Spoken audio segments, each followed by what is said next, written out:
We're live from New Delhi. You're watching DD India News, India's voice to the world. I'm Lipakshi Khurana. Coming up in the next hour. German Chancellor Scholz visiting India, focus on strategic ties and global security. Also to attend 7th intergovernmental consultations with Prime Minister Narendra Modi.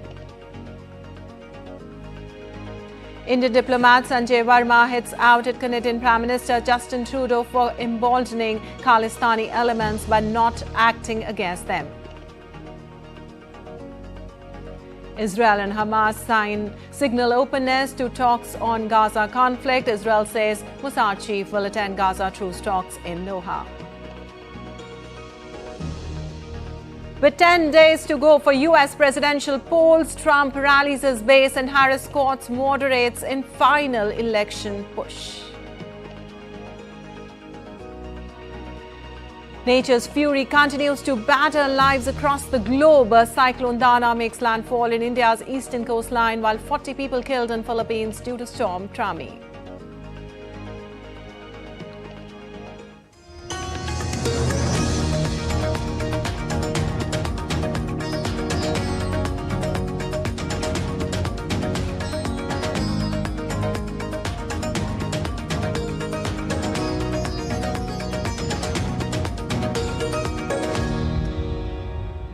Well, on to the details now. India's Prime Minister Narendra Modi and German Chancellor Olaf Scholz will co-chair the 7th intergovernmental consultations in New Delhi today. German Chancellor Scholz arrived in Delhi last night on a 3-day visit to India. The IGC is a whole-of-government framework under which ministers from both sides hold discussions in their respective areas of responsibility and report on the outcome of their deliberations to the Prime Minister and the Chancellor. Both leaders will also hold bilateral talks today to discuss enhanced security and defense cooperation, deeper economic cooperation, green and sustainable development partnership, and collaboration in the areas of emerging and strategic technologies. Both leaders will also address the 18th Asia-Pacific Conference of German Business. And the 7th intergovernmental consultations between India and Germany inks another chapter in foundation of relations between both the nations that have been established on the basis of mutual trust and democratic principles. Being major trading partners, both India and Germany have always supported each other's permanent membership in UNSC. More in this report. The biennial intergovernmental consultations format that was launched in 2011 expected to have a strong technology focus, with the key elements being sustainability and green transition, migration and mobility, and technology and innovation. The IGC, which is a unique mechanism that India has with Germany. 7th intergovernmental consultations makes comprehensive review of cooperation and identification of new areas of engagement, makes in-depth discussion on collaboration in new and emerging technologies, building on the India-Germany vision document. In the run-up to the IGC, German government has also released 2 important India-centric documents: a dedicated India strategy titled Focus on India and a skilled labour strategy centred towards India. To enhance their defence relations, there has also been a significant rise in defence engagements over the last few years.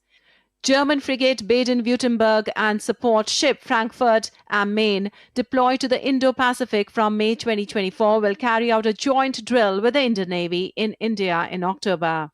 As cumulative FDI from Germany to India was $14.5 billion from April 2000 to December 2023, it makes Germany one of India's most significant partners in the European Union, whereas more than 2,000 German companies are active in India as per Indo-German Chamber of Commerce. As the third and fifth largest economies, respectively, Germany and India share a robust economic and development partnership. Several institutional arrangements exist between both the nations to discuss bilateral and global issues of interest. They consult each other and coordinate positions in multilateral fora, including G20 and the UN, and support each other on UNSC reforms, including reform in Security Council. Both India and Germany are part of an informal grouping, G4, dedicated to reform in both permanent and non-permanent members of the Security Council. Bureau Report, DD India. Well, on the final day of BRICS summit in Kazan, Russia, conflict in Ukraine and West Asia dominated the agenda, with many world leaders calling for de-escalation. UN Secretary General Antonio Guterres said peace was needed in Gaza, Lebanon, Sudan and Ukraine. Speaking at BRICS outreach session in Kazan, India's External Affairs Minister Dr. S. Jaishankar said that addressing conflicts and tensions effectively is a particular need of the day. Jaishankar also called for reform at UNSC. BRICS has emerged as an important platform for dialogue and discussion to address the global challenges. On the final day of BRICS summit in Kazan on Thursday, leaders discussed a number of issues, including the need for reform at the UNSC. By reforming established institutions and mechanisms, especially the UN Security Council in the permanent and the non-permanent categories. So too, the multilateral development banks, whose working procedures are just as outdated as that of the UN. The day also saw other world leaders expressing concern over the situation in West Asia. India's minister also stressed that addressing conflicts and tensions effectively is a particular need of the day. Addressing conflicts and tensions effectively is a particular need of the day. The situation in the Middle East, West Asia for us, is an understandable concern. There is a widespread anxiety that the conflict would spread further in the region. Any approach has to be fair and durable, leading to a two-state solution. UN Secretary General Antonio Guterres told BRICS leaders that the world needs peace in Gaza, Lebanon, Ukraine and Sudan. We need peace in Ukraine, a just peace in line with UN Charter, international law and General Assembly resolutions. Russian President Vladimir Putin said that Ukraine is being used to create strategic threats to Russia. And now they don't even hide the goal to defeat Russia in a strategical way. I must say that this is illusion. Who can have only those who doesn't know Russian history, doesn't pay attention to unity formed during the centuries, power of its spirit and solidarity of its people. Iranian President Masoud Pezeshkian also expressed concern over the situation in Middle East, while Palestinian President Mahmoud Abbas called for UN resolution for an immediate ceasefire. The BRICS summit in Russia's Kazan brought together leaders from Russia, India, China, South Africa, Ethiopia, Iran, Saudi Arabia, Egypt, Venezuela, and the UAE. Expanded BRICS has a combined population of about 3.5 billion, or 45% of the world's population. Fuzail Ahmed reporting for DD India. Well, the second day of Chanakya Defence Dialogue organised by Indian Army is to conclude today. The event is showcasing around 100 initiatives in the field of digitisation and automation, which have transformed the digital landscape of Indian Army. Addressing the first day of dialogue on Thursday, Defence Minister Rajnath Singh has said that India and China have been involved in talks at both diplomatic and military levels to resolve their differences in certain areas along the LAC. India and China have been involved in talks both at diplomatic and military levels to resolve their differences in certain areas along the LAC. Pursuant to the talks, broad consensus has been achieved to restore ground situation based on the principles of equal and mutual security. The consensus achieved includes patrolling and grazing to traditional areas. This is the power of engaging in continuous dialogue, because sooner or later solutions will emerge. And I think there is no better place to highlight this power of dialogue than this platform of Chanakya Defence Dialogue. Well, Rajnath Singh also pointed out that indigenous manufacturing of arms and equipment not only strengthens the security infrastructure, but also creates employment opportunities and furthers expertise, leading to technological innovation and self-reliance. Defence, with its vast infrastructure, technological advancements and employment opportunities, significantly saves the economy, driving innovation, creating jobs, and safeguarding national interest. Its impact extends far beyond security alone. playing a crucial role in economic stability and long-term growth, which warrants a more central position in developmental discourse. Well, updates on State Assembly polls now. October 25th is the last day for filing nomination papers for the first phase of polls in the East Indian state of Jharkhand. Scrutiny of nomination papers will be conducted on October 28th, while the deadline for withdrawals is October 30th. The first phase of polling, covering 43 seats, will take place on November 13th. Polling for Jharkhand State Assembly will be held in 2 phases. Polling for the second and the final phase, covering 38 seats, started the nomination process for candidates. Polling for this phase is scheduled for the 20th of November. And in Jammu and Kashmir, a brief firefight took place between Indian Army and terrorists in the area of Butapatri, Baramulla last night. 2 Army personnel and 2 porters suffered severe injuries and were evacuated for medical care. Operation is still underway. Doreen Bogdan-Martin, the Secretary General of International Telecommunication Union, is ecstatic with the tangible outcomes at the ITU WTSA. The first assembly hosted in Asia and by India saw more than 3,700 delegates from over 160 countries participate. Doreen Bogdan-Martin, Secretary General ITU India, as the first host nation in Asia, came for immense praise as the ITU WTSA came to an end after 10 days of intense negotiations. The assembly saw the biggest opening ceremony online, with Prime Minister Narendra Modi inaugurating the event. So today we closed WTSA. We had over 200 proposals, more than 160 countries that we're negotiating over 10 days. We have some amazing outcomes, looking forward to the future of artificial intelligence.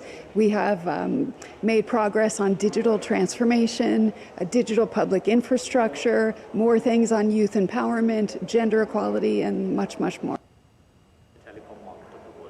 Well, we've seen firsthand the amazing progress that India has made when it comes to advancing on 5G and their vision towards 6G. I myself had an opportunity to visit a rural village and see women in action and how they're able to leverage digital technologies thanks to the Digital India vision.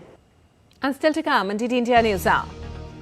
We'll get you a special report analysing the depleting popularity of Canadian PM Justin Trudeau. India hands over first tranche of humanitarian assistance to Lebanon amid rising crisis. And 2 bomb attacks injure few police officers in central Mexico.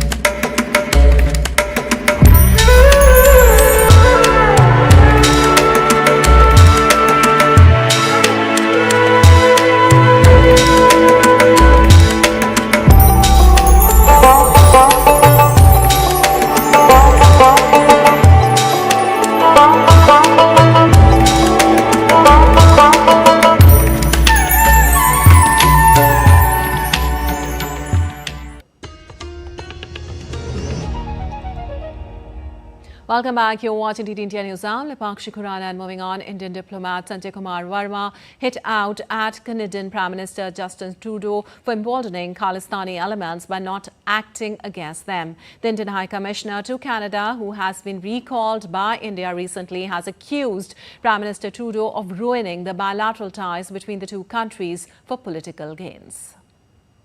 Canada हमारा बहुत अच्छा मित्र था, है और रहेगा. तो Commonwealth के part हैं, यूनाइटेड नेशंस में अच्छे रोल्स हैं हम लोगों के, तो उसकी हम बात नहीं कर रहे हैं.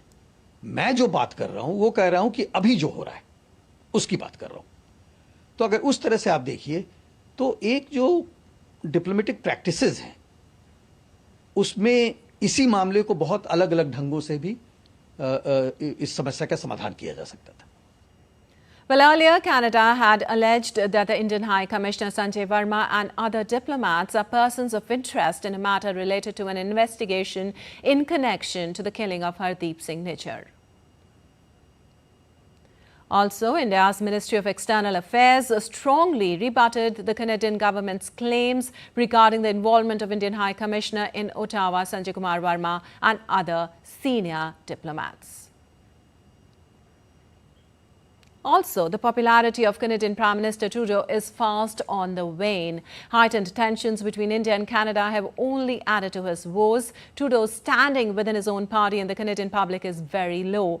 Many view this approach as reckless and politically motivated, further eroding his support base. More in this report.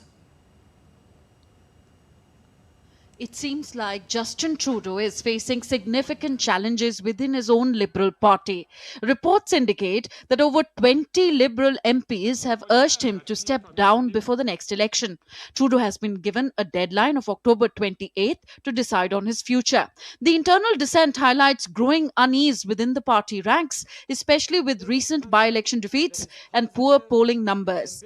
Canada's baseless allegations against India have cost Trudeau, particularly the allegations against the killing of terrorist Hardeep Singh Nijjar, without evidence. The rift widened within his own party, and since then he's bearing the brunt. When we tell them, saying, look, you have people openly threatening leaders of India, diplomats of India, sometimes the threat is not just verbal, it's physical. So their answer is freedom of speech. If you threaten the Indian High Commissioner, he is supposed to accept it as freedom of speech. But if an Indian journalist says the Canadian High Commissioner walked out of South Block looking very grumpy, it is apparently foreign interference. People are angry with Justin Trudeau for several reasons. They believe he has shown weakness as a leader. Trudeau's foreign, social and climate policies have faced criticism. Many simply feel tired of Trudeau, seeing him as an entitled figure who has not lived up to expectations. In order to divert attention from China Gate, Trudeau very wisely thought to amplify, to play up India, but to distract attention within his own country on his leadership failures. Several names are being floated as potential successors to Justin Trudeau within the Liberal Party. These include Chrystia Freeland, the Deputy Prime Minister and Finance Minister, Melanie Joly, the Foreign Affairs Minister, Anita Anand, the current Treasury Board President, Frank Baylis, a former Liberal MP who has expressed his interest in running for the leadership, and Christy Clark, a former Premier of British Columbia. They are seen to represent a mix of experience and fresh perspectives that the Liberal Party is looking for going forward. Bureau Report, DD India. Well, as the efforts got underway to hold fresh talks over a ceasefire and hostage deal in Gaza, the United States said it does not want a protracted Israeli campaign in Lebanon. During his visit to Doha, U.S. Secretary of State Antony Blinken warned Israel not to lead a protracted campaign against Hezbollah in Lebanon. Blinken said Israel must take the necessary steps to avoid civilian casualties and not endanger UN peacekeepers or the Lebanese armed forces. Blinken said the U.S. was working on a diplomatic deal which would allow civilians on both sides on the border to return to their homes. Well, several strikes hit the southern suburbs of Beirut early on Friday as large explosions among buildings and thick smoke were seen rising in the sky. Israel has used airstrikes to pound southern Lebanon, Beirut's southern suburbs and the Bekaa Valley and sent ground forces into areas near the border. Israel unleashed its Lebanon offensive with the declared aim of securing the return of tens of thousands of people evacuated from homes in northern Israel during a year of cross-border hostilities with Hezbollah. Moreover, United Nations Secretary General Antonio Guterres has called for peace in Gaza and Lebanon. Speaking at the BRICS summit in Russia's Kazan on Thursday, the UN chief has called for an immediate ceasefire and the release of hostages.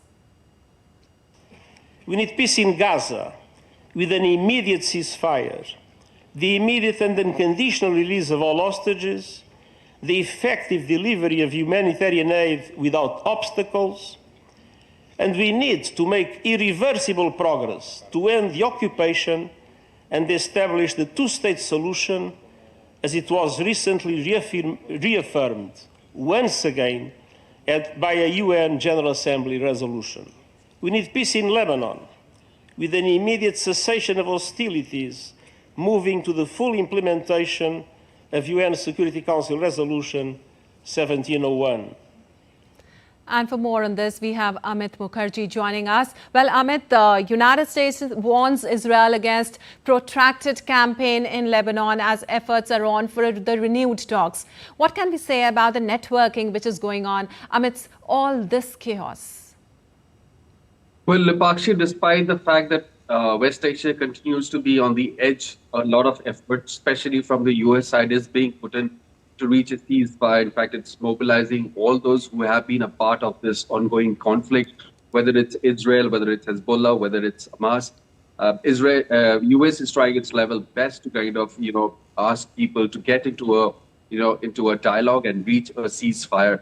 And this particularly is happening with the US elections barely 2 weeks away now, because whatever is happening in the West Asia, it has an impact on the voting pattern in the US, because everybody is aligned, it's observing what the US administration is doing. So US definitely is putting in a lot of effort. US Secretary of State Antony Blinken currently is kind of stationed in West Asia, and he is mobilizing the negotiators from Qatar, Egypt, as well as all those people who are involved, whether it's Israel, whether it's Hezbollah, or whether it's Hamas. It's trying to get everybody to talk and reach a ceasefire right now. Now, if you look at even posturing of Iran at this point in time, even they have kind of dialed down their stance, and in fact publicly it's looking at the fact that it will not be retaliating to Israel in a big way. Now it has devised a multi-pronged approach to in case Israel eventually launches a strike, because 2 days back Israel had also said that the world will watch the might of Israel once it launches its attack on Iran. But having said that, Iran has responded saying that in case it's a sort of a symbolic attack by Israel, it would not retaliate in a big way. But in case if its oil facilities and nuclear installations are kind of attacked, then we might see some sort of a of emphatic response from the Iran side as well. But having said that, even it seems that the posturing also indicate the fact that Iran is also looking at a ceasefire, because at this point in time doesn't really want a war. So, I mean, putting all things together, while the raids, the exchange of missiles across between Hezbollah and Israel continues, the air raids of Israel continues in the Lebanese territory, which is occupied by Hezbollah. There is a lot of effort that is being made for a ceasefire right now. And all the people are being asked to kind of put an end to this ongoing conflict that has been raging for over a year now. Right. And yeah. Amit, amidst all these counter-attacks and also US efforts, as Blinken is all set to meet with Lebanese Prime Minister, as you said, and as well as with foreign ministers of Jordan and the UAE, two key US partners, of course, in the post-war plan for Gaza. With previous attempts to reach a Gaza ceasefire and hostage release deal having failed, how can we see these attempts will be different, and will Israel relent? Well, one thing, Bakshi, if you look at what has been happening for the last 1 week, is US has been emphasizing a lot on the fact that Yahya Sinwar, who had been instrumental in orchestrating that, he's the person who was allegedly the mastermind behind the October 7th attack by Hamas, when the Hamas squads actually invaded the territories, abducted their citizens back to Gaza and conducted a lot of mass killings. Now, US is emphasizing the fact that now that Yahya Sinwar is dead, I mean, this opportunity should be utilized to reach a sort of a peace agreement, because it has set the optics right as far as Israel is concerned, that the wrongdoers of 7th October has been brought to justice. So Yahya Sinwar's situation is being kind of leveraged right now by US to sort of kind of ask Israel to now kind of dial down all its offensive against Hezbollah, whether it's the Hezbollah or the Hamas. I mean, it has been again very, very active in northern Gaza. It had scaled up its military operations in northern Gaza, as well as, it has been conducting a very sort of a calibrated and calculative offensive against the Hezbollah, especially targeting the financial network of Hezbollah because they have been categorically saying that it's the financial structure that needs to be dismantled, because that's the segment which has been funding this terror activities which have been conducted by Hezbollah against Israel.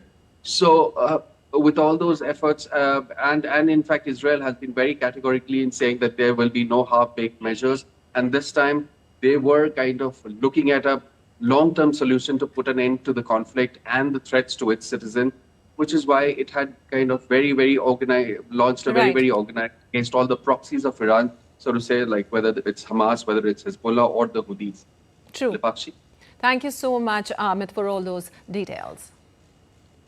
And moving on, India's ambassador to Lebanon, Noor Rehman Sheikh, on Thursday handed over the first tranche of humanitarian assistance sent by India to Lebanon. Lebanon's Health Minister Firas Abiad received the consignment of medicines. Indian Embassy in Lebanon expressed India's commitment to strengthening close ties with Lebanon.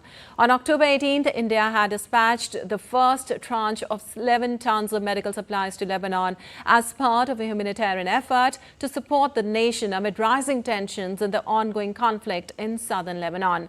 A total of 33 tons of medical supplies are being sent to Lebanon. The consignment comprises of a wide range of pharmaceutical products, including cardiovascular medications, non-steroidal anti-inflammatory drugs, anti-inflammatory agents, antibiotics, and anesthetics. And moving on, Nepal Army plans to rescue Nepali United Nations peacekeepers deployed in Syria and Lebanon as unrest and conflict looms in the region. There are currently 877 Nepali peacekeepers in Lebanon and 452 in Syria border point.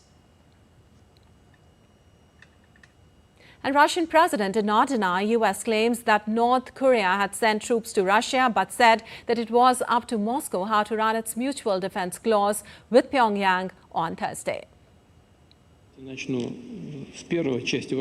Regarding our relations with the Democratic People's Republic of Korea, as you know, a strategic partnership treaty was ratified today. There is an Article 4 in it. We never doubted the leadership of North Korea treats our agreement seriously. But what we will do and how will we do, it is up to us.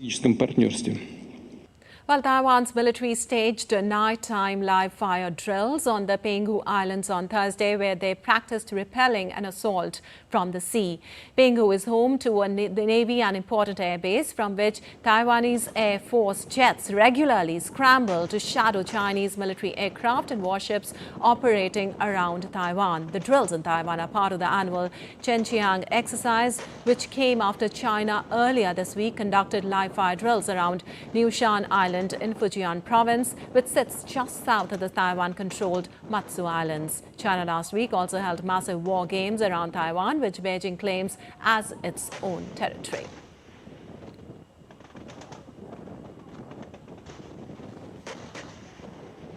And moving on to bomb attacks in central Mexico injured 5 police officers on Thursday. A car bomb detonation occurred in the town of Acambaro in front of an armed forces office, injuring 3 police officers. The authorities said that the attack caused property damage and crashed 7 vehicles.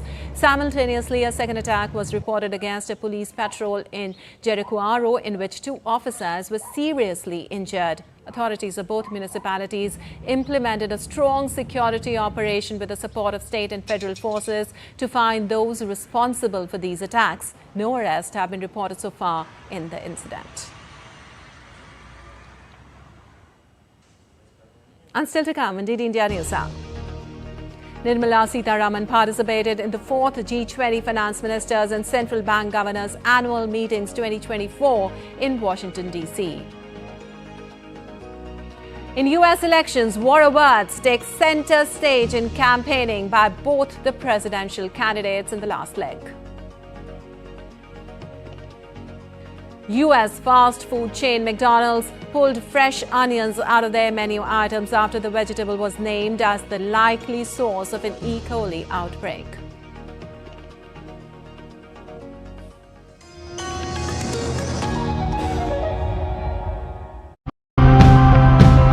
Recycle, repair, renew.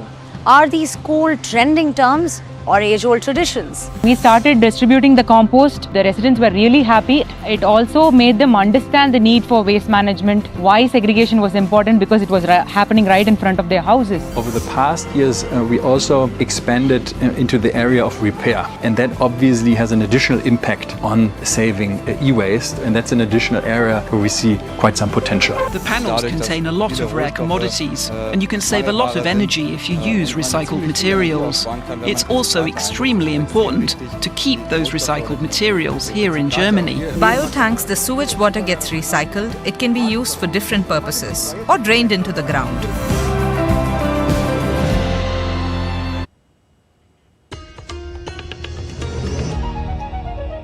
You're watching DD India News. I'm Lepakshi Khurana, and time now for a quick recap of the headlines. German Chancellor Scholz visiting India, focused on strategic ties and global security, also to attend 7th intergovernmental consultations with Prime Minister Narendra Modi. Indian diplomat Sanjay Verma hits out at Canadian Prime Minister Justin Trudeau for emboldening Khalistani elements by not acting against them. Israel and Hamas signal openness to talks in Gaza conflict. Israel says Mossad chief will attend Gaza truce talks in Doha. With 10 days to go for U.S. presidential polls, Trump rallies his base and Harris courts moderates in final election push.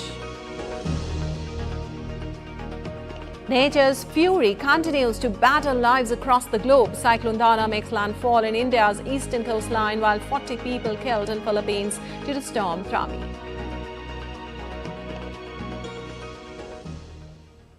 Well, moving on, Union Minister of Finance and Corporate Affairs Nirmala Sitharaman participated in the 4th G20 Finance Ministers and Central Bank Governors Annual Meeting 2024 in Washington, D.C. on Thursday. Addressing the G20 joint meeting of Finance, Climate and Environment and Foreign Affairs Ministers and Governors of Central Banks, Finance Minister espoused the need to formulate the new collective quantified goal that caters to the needs of developing countries without subjecting them to growth-inhibiting conditions in the provision of finance.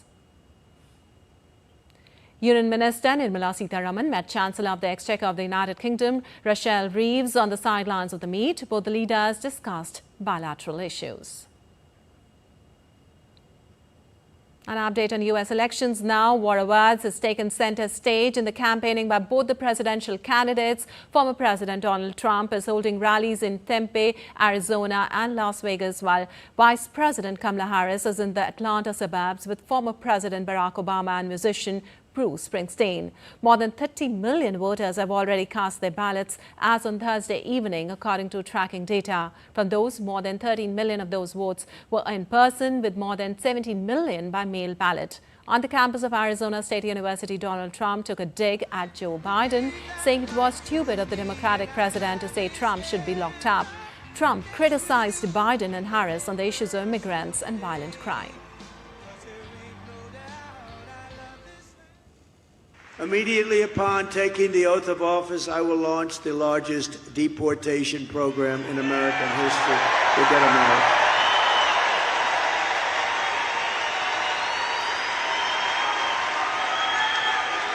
And I will rescue every town across America that's been invaded and conquered. These towns have been conquered.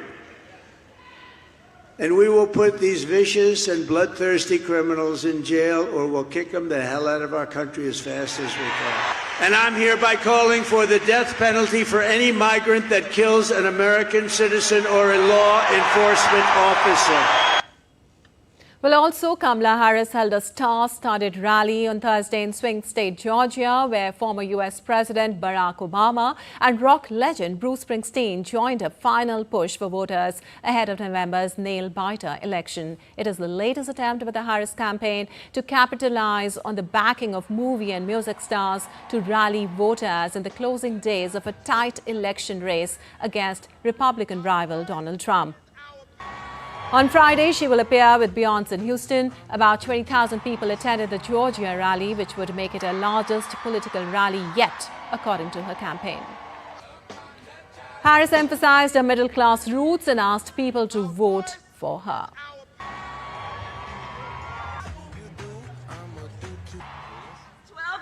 left in one of the most consequential elections of our lifetime. And I don't need to tell you, voting has already started. And everybody here knows it's going to be a tight race until the very end. So we have a lot of work ahead of us. But we like hard work. Hard work is good work. Hard work is joyful work. And make no mistake, we will win. Well, a new Reuters poll found that Democratic presidential candidate Kamala Harris held a marginal 46% to 43% lead over Trump, but numerous public polls suggest Trump could outperform among young men of all races. On a campaign trail in Philadelphia, Harris said her Republican rival Donald Trump was exhausted and that if elected, would be plotting revenge against his opponents. You have the choice of a Donald Trump who will sit in the Oval Office, stewing, plotting revenge, retribution, writing out his enemies list, or what I will be doing, which is responding to folks like the folks last night with a to-do list. Well, Harris brushed aside concerns about a gender gap amongst voters, saying she didn't see that kind of disparity. What I am saying is, in equal measure, men and women talking about their concerns about the future of our democracy, talking about the fact that they want a president who leads with optimism and takes on the challenges that we face, whether it be grocery prices or investing in small businesses or home ownership. So I'm not actually seeing that kind of disparity, and I intend to be a president for all Americans. Well, Colorado authorities are investigating an incident in which at least 12 mail ballots appear to have been intercepted before reaching voters intended to receive them. The apparent ballot fraud scheme was discovered after some affected voters received notifications either that their ballots had been processed or needed to be corrected because of a discrepancy with their signature. Several of the affected voters contacted the county clerk's office to report the issue. The county district attorney's office is investigating. It did not say whether they were marked for Republican presidential nominee Donald Trump or Democrat nominee and Vice President Kamala Harris or some other candidate.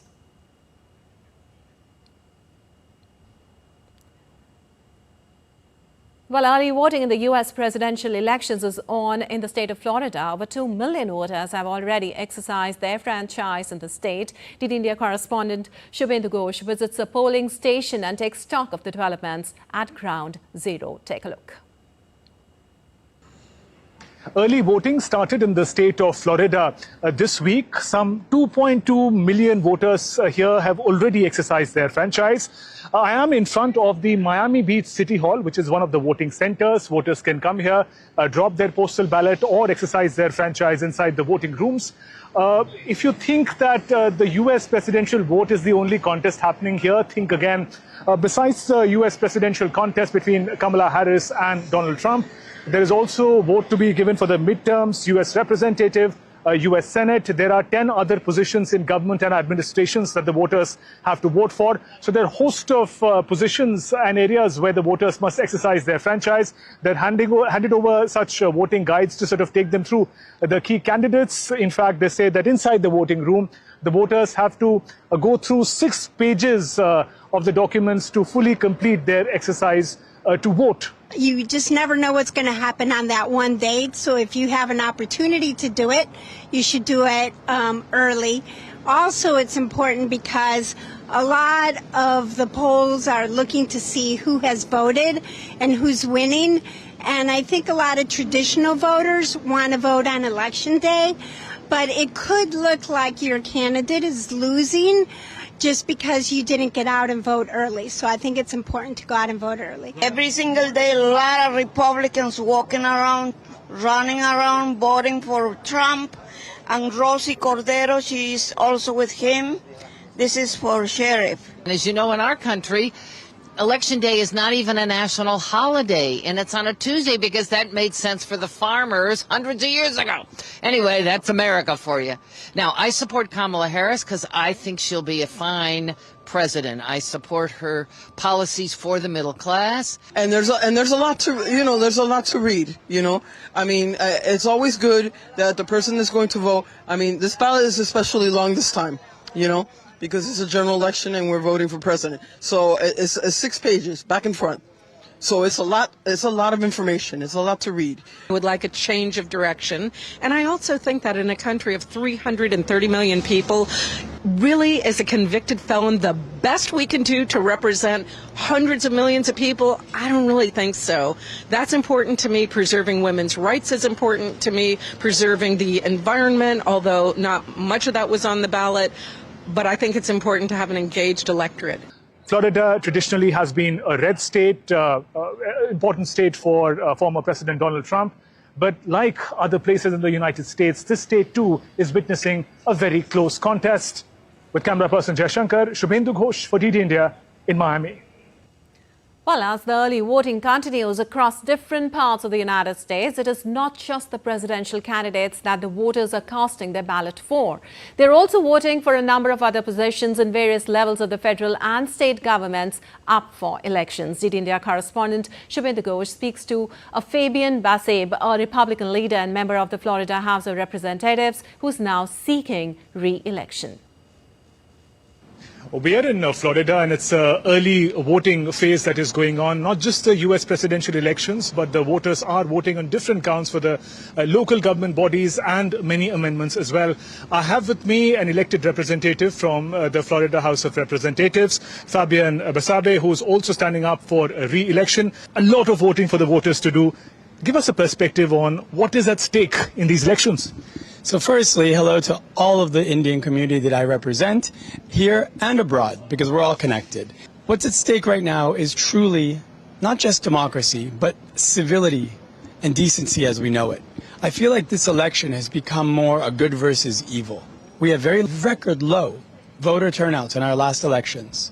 We don't have people who are knowledgeable on the subject matter. They depend on misinformation from special interest groups who spend billions of dollars to get their way while the people get left behind. Businesses suffer, infrastructure is failing, education is neglected, law enforcement doesn't have resources. People are not inspired by candidates anymore. They are trained now to vote away from the other person through political assassinations, character assassinations, smear campaigns. And people really, I think, for the first time in a long time are waking up. I've seen now the opposite. Record numbers of voter turnout, finally. On our first day, there were lines around the corner. We haven't seen that here as long as I've lived here, since 1987. You're a Republican. For you, for President Donald Trump, how close is the contest? How are you evaluating that? A lot of people want to judge the contest. They want to judge the candidates. But don't forget, us candidates are also judging you. Right? Because this is investment. One thing that a certain candidate and I have in common is we're both self-funded. This is an investment that we're making, that I'm making for my community here and everywhere. I actually flipped a historic district here in Miami. Miami Beach has historically always been a Democrat district. I'm the first Republican elected in the history of Florida. And I did so by being transparent and accountable. I've been honest in my campaign. I've run a clean campaign. But I've been open to dialogue with the community, and being self-funded lets me be an independent voice in my party. So that does help. That was elected representative from Florida House of Representatives, Fabian Baseb, talking about what is at stake in these crucial elections and multiple levels of voting that the voters have to engage with. With camera person Jaishankar, Shubhendu Ghosh in Miami for DD India. All right, now let's take a look at other stories making news around the world. U.S. fast food chains were pulling fresh onions out of their menu items on Thursday after the vegetable was named as the likely source of an E. coli outbreak at McDonald's opens new tab restaurants that has sickened 49 people and killed one. American actress Jennifer Lawrence walks the red carpet at the AFI Fest screening of Zurowski vs. Texas, a documentary she produced about the legal fight of 3 women who suffered unspeakable tragedy after they were refused access to abortions in Texas. Lawrence's presence highlighted a commitment not just as an entertainer, but as an advocate for change, emphasizing the urgency of amplifying the voices of those who have suffered in silence. And some weather updates now. The severe cyclonic storm Dana struck Odisha's coast late Thursday night, with landfall expected to last until Friday morning, according to the Indian Meteorological Department. The storm's rare section is now entering the region, with intense effects expected to continue for the next few hours. The IMD issued a red warning for heavy to very heavy rainfall in 7 districts of the eastern state of Odisha, including Mayurbhanj, Cuttack, Jajpur, Balasore, Bhadrak, Kendrapara and Jagatsinghpur. Additionally, an orange warning has been issued for 5 districts, including Puri, Khurda, Nayagar and Dhenkanal, for heavy rain during this period. Also, Odisha Chief Minister Mohan Charan Majhi, who reviewed the state government's preparedness, said that over 600,000 people have been evacuated. Moreover, according to Weather Department, the northeast region will also experience light to moderate rainfall on Friday, as the landfall has triggered a massive storm surge and heavy rainfall.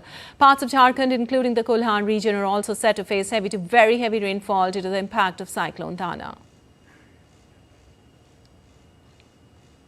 The impact of Cyclone Dana has begun unleashing nature's fury. Gusty winds and heavy downpour caused in West Bengal's Ganga Sagar Island has uprooted large trees in several areas on Thursday night. Giant destructive waves are crashing against the coastline, leaving the locals terrified. Meanwhile, Kolkata airport authorities have taken measures to avoid any mishap during cyclonic storm Dana. The authorities have blocked the glass doors at the entrance of the airport with sandbags to prevent the glass doors of the airport from shattering. Additionally, passengers who have travelled from distant locations to the Kolkata airport have been provided with a place to stay inside.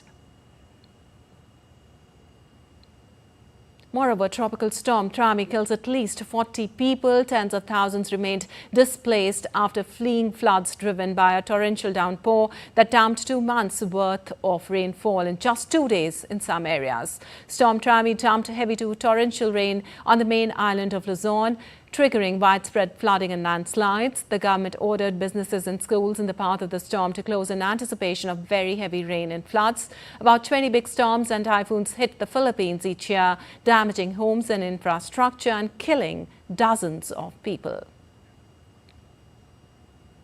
Well, as we saw, the world is on track for catastrophic warming, according to a United Nations report released on Thursday. If current climate policies remain unchanged, temperatures could rise by as much as 3.1 degrees Celsius by the end of the century, more than double the 1.5 degree limit set by the Paris Agreement in 2015. With global temperatures already up by 1.3 degrees, the UN report warns of dire consequences if nations don't take immediate, stronger action to reduce its emissions. The annual emissions gap report calls for urgent global reforms as leaders prepare to meet at next month's COP29 summit in Azerbaijan.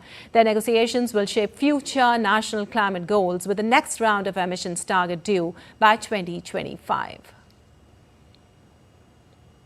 Current policies are taking us towards a catastrophic 3.1 degrees Celsius temperature rise by the end of the century. As this report rightly puts it, people and planet cannot afford more hot air. Today's report shows affordable existing technologies can achieve the emissions reductions we need to 2030 and 2035 to meet the 1.5 degree limit, but only with a surge in ambition and support. While you're watching the India News Hour, time now for some sports news. India's women's team overcame New Zealand to secure a 59-run victory in the first ODI on Thursday. Chasing 228 runs for victory, the visitors were bowled out for 168 runs. Radha Yadav spun a web around the New Zealand batters to grab 3 wickets for 35 runs, while Saima Tagore delivered telling blows to grab 2 scalps. For the Kiwis, Brooke Halliday top scored with 39. Deepti Sharma was named player of the match for her contributions with the bat and the ball. Sharma scored 41 runs and took 1 wicket. The Indian team go 1-0 up in the 3-match series. The second ODI will be played on Sunday. And Sarfaraz Khan and Rishabh Pant are in the rescue act for 3 down India in the ongoing second test match against New Zealand in Pune. Virat Kohli got dismissed in an embarrassing manner. He was bowled as he missed a full toss ball from New Zealand spinner Mitchell Santner, who also removed Shubman Gill early in the day. After the bowlers, particularly Washington Sundar, weaved their magic to bundle out New Zealand for 259, onus is on the Indian batters to boost their side's chances against New Zealand in the second test. All right, that's all for this edition of DD India News Hour, but let us know your thoughts on the news of the day. For those on the go, you can get all the latest news and updates from India and across the world on the DD India mobile app. The app is available on both Android and iOS platforms. Scan the QR code on the screen to download now. We'll be back with more news as it breaks here on DD India. I'm Lipakshi Khurana from all of us here in Delhi. Thanks for watching DD India News Hour.